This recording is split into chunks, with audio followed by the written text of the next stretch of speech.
Taste the Daily. சென்னையில் இருந்து கரூர் சென்ற அரசு பேருந்துக்குள் மழைநீர் அருவி போல் கொட்டிய சம்பவம் அதிர்ச்சியை ஏற்படுத்தியுள்ளது. கரூரைச் சேர்ந்த பயணி ஒருவர் தொலைதூரம் செல்லக்கூடிய அரசு பேருந்தில் சென்னையில் இருந்து கரூர் பயணம் மேற்கொண்டுள்ளார். அப்போது கனமழை பெய்த காரணத்தால் பேருந்தின் மேற்கூரையில் இருந்து அதிக அளவில் மழைநீர் ஒழுகியது. இதனால் பயணிகள் கடும் சிரமத்திற்கு ஆளாகியுள்ளனர். இதை தனது செல்போனில் வீடியோ எடுத்த பயணி ஒருவர் அரசு பேருந்து முறையான பராமரிப்பின்றி மோசமான நிலையில் உள்ளதாகவும் இதற்கு போக்குவரத்து துறை அமைச்சர் பொறுப்பேற்று நடவடிக்கை எடுக்க வேண்டும் என்றும் பதிவிட்டுள்ளார். மேலும் முதல்வர் ஸ்டாலின் மற்றும் போக்குவரத்து துறை அமைச்சர் சிவசங்கர் ஆகியோரை டேக் செய்து தனது எக்ஸ் வலைதளத்தில் அந்த பயணி பதிவிட்டுள்ளார். தற்போது அந்த வீடியோ அதிக அளவில் பகிரப்பட்டு வருகிறது.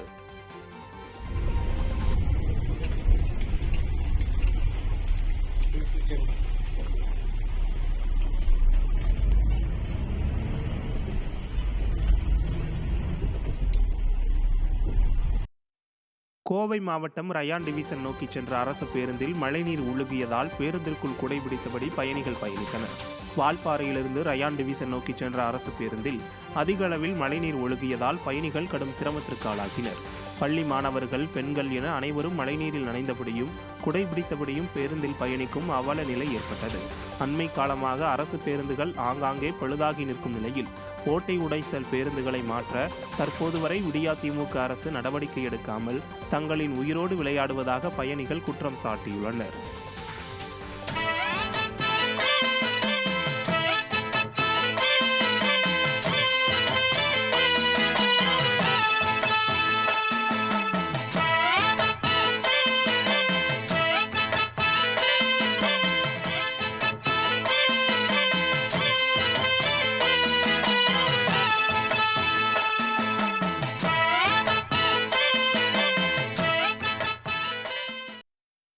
சிவகங்கை பேருந்து நிலையத்திலிருந்து மதுரை நோக்கி சென்ற அரசு பேருந்தில் மழைநீர் ஒழுகியதால் பயணிகள் கடும் சிரமத்திற்கு ஆளாகினர்.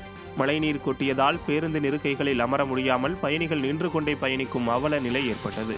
அரசு பேருந்துகள் அனைத்தும் நல்ல நிலையில் உள்ளதாக விடியா திமுக அரசின் போக்குவரத்து துறை அமைச்சர் கூறி வரும் நிலையில் ஆங்காங்கே அரசு பேருந்துகள் பழுதடைந்து நிற்பதும் மழைநீர் ஒழுகுவதும் தொடர்கதையாகி வருகிறது. ஓட்டை உடைசல் பேருந்துகளை மாற்ற விடியா திமுக அரசு எப்போதுதான் நடவடிக்கை எடுக்கும் என பயணிகள் கேள்வி எழுப்பியுள்ளனர்.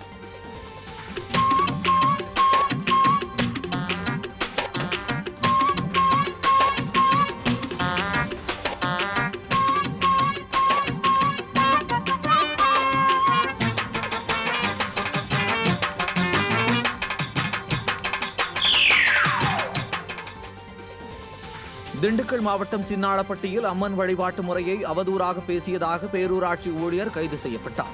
சின்னாளப்பட்டியில் கருப்பையா என்பவர் கடந்த 20 வருடங்களாக பேரூராட்சியில் வரி வசூல் செய்யும் ஊழியராக பணியாற்றி வந்தார்.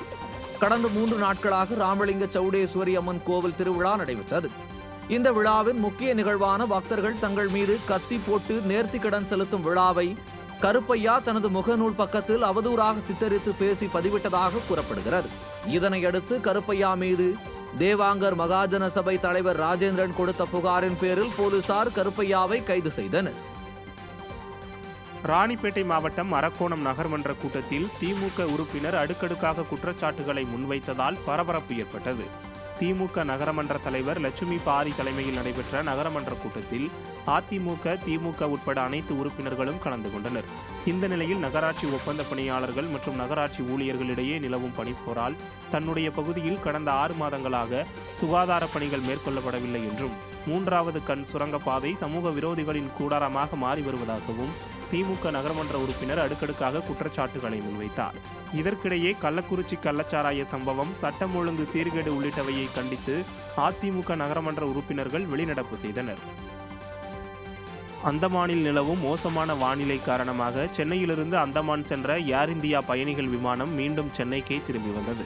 சென்னை விமான நிலையத்திலிருந்து அந்தமான் செல்லும் ஏர் இந்தியா பயணிகள் விமானம் 138 பயணிகளுடன் புறப்பட்டு சென்றது.